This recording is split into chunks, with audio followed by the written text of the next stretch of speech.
আসসালামু আলাইকুম, সবাইকে স্বাগতম। আইসিটি বিষয়ে তৃতীয় অধ্যায় সংখ্যা পদ্ধতির উপর ভিত্তি করে এই যে লক্ষ্য করি ৬২ সংখ্যাটি ৮ ভিত্তিক অক্টাল সংখ্যা। এর ভিত্তি যেহেতু ৮, এটি অক্টাল সংখ্যা। তো এই সংখ্যাটিকে আমরা দশমিক সংখ্যায় কীভাবে রূপান্তর করব, তাই না?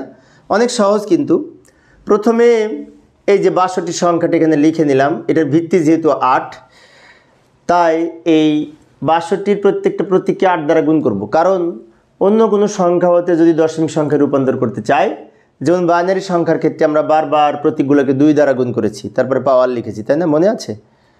তখন করিয়েছিলাম। আর এই যে এই ৬২-র 6 এবং 2 প্রত্যেকটাকে 8 দিয়ে গুণ করব। যেমন এই 6 প্রথমে লিখব, 6কে 8 দ্বারা গুণ করব, তারপর প্লাস চিহ্ন দিব, দেওয়ার পরে 2 লিখব, 2কেও এই 8 দ্বারা গুণ করব। অর্থাৎ প্রত্যেকটাকে আমরা 8 দ্বারা গুণ করেছি, মাঝখানে প্লাস দিয়েছি। আরও সংখ্যা থাকলে সেগুলিকেও আমরা 8 দ্বারা গুণ করতাম। এরপরে এই ডান থেকে বাম দিকে পাওয়ার লিখব, কারণ এগুলো যেহেতু পূর্ণ সংখ্যা, 0 দিয়ে শুরু হবে। এই 8-এর উপরে 0 আর এই 8-এর উপরে 1, এই 8-এর উপরে পাওয়ার দিতে হবে, কিন্তু খেয়াল রাখবো বিষয়টা। এবার সরল করব। আমরা 8কে যদি 1 পাওয়ার করি তাহলে 8 একে 8 হয়, তাকে 6 দিয়ে গুণ করলে 6 8 48 হয়।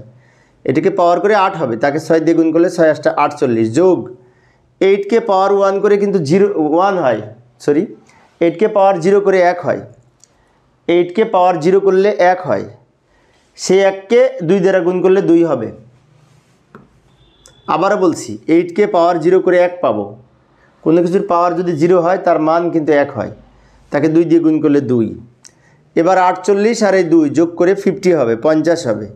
এটা যেহেতু এই দশমিক সংখ্যায় রূপান্তর হয়েছে, তাই আমরা ব্র্যাকেট দিয়ে ভিত্তি হিসাবে এখানে 10 লিখব। কারণ আমরা জানি যে এই দশমিক সংখ্যার ভিত্তি হচ্ছে 10।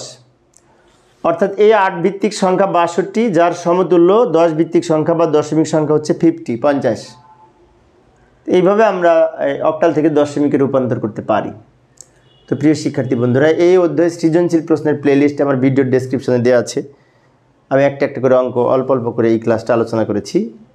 তো পরের ক্লাসটি দেখার আমন্ত্রণ রইল। আর তোমরা যারা এই বোর্ড প্রশ্নের সমাধান সৃজনশীল দেখতে চাও, ভিডিও ডেসক্রিপশন এর লিঙ্কে যেয়ে দেখতে পাবে।